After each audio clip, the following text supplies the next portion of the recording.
Welcome back to Day English. ഡേ ഇംഗ്ലീഷിലൂടെ ഇന്ന് നമുക്ക് ക്യാൻ ഉപയോഗിച്ചുള്ളതായ സെന്റൻസുകൾ പ്രാക്ടീസ് ചെയ്യാം. കഴിയുക, സാധിക്കുക എന്നീ ആശയങ്ങളാണ് ക്യാൻ ഉപയോഗിക്കുമ്പോൾ നമുക്ക് ലഭിക്കുന്നത്. ഫോർ എക്സാമ്പിൾ, എനിക്ക് നീന്താൻ കഴിയും. I can swim. എനിക്ക് പഠിക്കാൻ കഴിയും. I can study. എനിക്ക് ഓടാൻ കഴിയും. I can run. ഇങ്ങനെയൊക്കെ നമ്മുടെ ഇപ്പോഴത്തെ കഴിവിനെയും കഴിവുകേടിനെയും സൂചിപ്പിക്കാനാണ് ക്യാൻ പ്രധാനമായിട്ട് ഉപയോഗിക്കുന്നത്. കുറച്ച് സെന്റൻസുകളിലൂടെ നമുക്ക് പ്രാക്ടീസ് ചെയ്യാം. അതിനു മുമ്പായി വീഡിയോ ആദ്യം തന്നെ ലൈക്ക് ഓർ കമന്റ് ചെയ്യുമല്ലോ. സബ്സ്ക്രൈബ് ഇതുവരെയും ചെയ്തില്ല എങ്കിൽ സബ്സ്ക്രൈബ് ആൻഡ് ഷെയർ ചെയ്ത് സപ്പോർട്ട് ചെയ്യുവാൻ മറക്കരുതേ. നമുക്ക് പോകാം വീഡിയോയിലേക്ക്. എനിക്ക് ഇംഗ്ലീഷ് നന്നായി സംസാരിക്കാൻ കഴിയും. എനിക്ക് ഇംഗ്ലീഷ് നന്നായി സംസാരിക്കാൻ കഴിയും. I can speak English well. I can speak English well. I can speak English well. എനിക്ക് ആ ജോലി പൂർത്തിയാക്കാൻ കഴിയില്ല. എനിക്ക് ആ ജോലി പൂർത്തിയാക്കാൻ കഴിയില്ല. I can't complete that work. I can't complete that work. I can't complete that work. ക്യാന്റെ കൂടെ നോട്ട് ചേർത്തപ്പോൾ cannot എന്നായി. അതിന്റെ ചുരുക്കത്തില് can't എന്ന് നമ്മൾ പറഞ്ഞു. നിനക്ക് ആ ജോലി ചെയ്യാൻ കഴിയില്ലേ? Can't you do that work? Can't you do that work? Can't you do that work? നിനക്ക് ആ ജോലി ചെയ്യാൻ കഴിയുമോ? Can you do that work? Can you do that work? Can you do that work? നിനക്ക് ആ ജോലി എപ്പോൾ ചെയ്യാൻ കഴിയും? When can you do that work? When can you do that work? When can you do that work? അവൾക്ക് എളുപ്പത്തിൽ പരീക്ഷ പാസ്സാകാൻ കഴിയും. She can pass the exam easily. She can pass the exam easily. She can pass the exam easily. നിനക്ക് നീന്താൻ കഴിയുമോ? Can you swim? Can you swim? എനിക്ക് നിന്റെ പ്രശ്നം മനസ്സിലാക്കാൻ കഴിയും. എനിക്ക് നിന്റെ പ്രശ്നം മനസ്സിലാക്കാൻ കഴിയും. I can understand your problem. I can understand your problem. I can understand your problem. എനിക്ക് ഈ കാര്യത്തിൽ ഒന്നും ചെയ്യുവാൻ കഴിയില്ല. I can't do anything in this matter. I can't do anything in this matter. I can't do anything in this matter. എനിക്ക് അവരെ നിയന്ത്രിക്കാൻ കഴിയില്ല. I can't control them. I can't control them. നിനക്ക് അവിടെ തനിച്ചു പോകാൻ കഴിയുമോ? Can you go there alone? Can you go there alone? Can you go there alone? അങ്ങനെയുണ്ട്. ഈസി അല്ലേ? അതുപോലെ തന്നെ അനുവാദം ചോദിക്കുവാനും അനുവാദം കൊടുക്കുവാനും എന്തെങ്കിലും ഓഫർ ചെയ്യുവാനൊക്കെ ക്യാൻ ഉപയോഗിക്കാം. ഈ സാഹചര്യത്തിൽ ക്യാന് പകരം മേയും ഉപയോഗിക്കാം. മേ ഉപയോഗിച്ച് പറഞ്ഞു പഠിക്കുക. ഞാൻ നിന്റെ ഫോണൊന്ന് ഉപയോഗിക്കട്ടെ? Can I use your phone please? Can I use your phone please? നിങ്ങൾക്ക് വേണമെങ്കിൽ പോകാം. You can go. You can go. നിങ്ങൾക്ക് വേണമെങ്കിൽ പോകാം. You can go. നിന്റെ പുസ്തകങ്ങൾ ഞാൻ എടുക്കണോ? Can I carry your books? Can I carry your books? Can I carry your books? ഞാൻ നിങ്ങളെ സഹായിക്കണോ? Can I help you? Can I help you? Can I help you? നിങ്ങൾക്ക് ഇവിടെ ഇരിക്കാം. You can sit here. You can sit here. എനിക്ക് mister മഹേഷിനോട് സംസാരിക്കാമോ? Can I speak to Mr. Mahesh? Can I speak to Mr. Mahesh? എനിക്ക് അത് നാളെ കിട്ടുമോ? Can I get it tomorrow? Can I get it tomorrow? Can I get it tomorrow? എനിക്ക് കുറച്ച് വെള്ളം തരാമോ? Can I have some water? Can I have some water? അതുപോലെ സാധ്യത പ്രകടിപ്പിക്കാൻ നമ്മൾ സാധാരണ ക്യാൻ ഉപയോഗിക്കാറുണ്ട്. അതും കൂടെ കൂട്ടി നമുക്കൊരു സെന്റൻസ് യൂസ് ചെയ്യാം. അവൻ വീട്ടിൽ കണ്ടേക്കും. അവൻ വീട്ടിൽ കണ്ടേക്കും. അവൻ വീട്ടിൽ ഉണ്ടായേക്കും. സാധ്യത ആയതുകൊണ്ട് ഉറപ്പില്ല.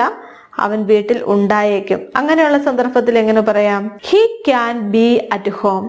He can be at home. He can be at home. അതുപോലെ തന്നെ മര്യാദയോടുകൂടെ അപേക്ഷിക്കാൻ വേണ്ടി നമ്മൾ ക്യാൻ യു പ്ലീസ് എന്ന് ഉപയോഗിക്കാറുണ്ട്. കൂടുതൽ മര്യാദ കാണിക്കുവാൻ വേണ്ടി കുഡ് യു പ്ലീസ് അല്ലെങ്കിൽ വുഡ് യു പ്ലീസ് എന്ന് നമ്മൾ ഉപയോഗിക്കാറുണ്ട്. എന്നെ ഒന്ന് സഹായിക്കാമോ? Can you please help me? Can you please help me? എന്റെ വസ്ത്രങ്ങൾ അലക്കാമോ? Can you please wash my clothes? Can you please wash my clothes? അതൊന്ന് കടം തരാമോ? Can you please lend it?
വീഡിയോയിലൂടെ ക്യാൻ ഉപയോഗിച്ചുള്ളതായ കുറേ സെന്റൻസുകൾ നമ്മൾ പ്രാക്ടീസ് ചെയ്തു കഴിഞ്ഞു. ക്യാനിന്റെ ഉപയോഗം, അവയുടെ അർത്ഥം മനസ്സിലായി എന്ന് വിചാരിക്കുന്നു. കൂടുതൽ സെന്റൻസുകൾ സ്വന്തമായിട്ടുണ്ടാക്കുക, നന്നായിട്ട് പ്രാക്ടീസ് ചെയ്യുക.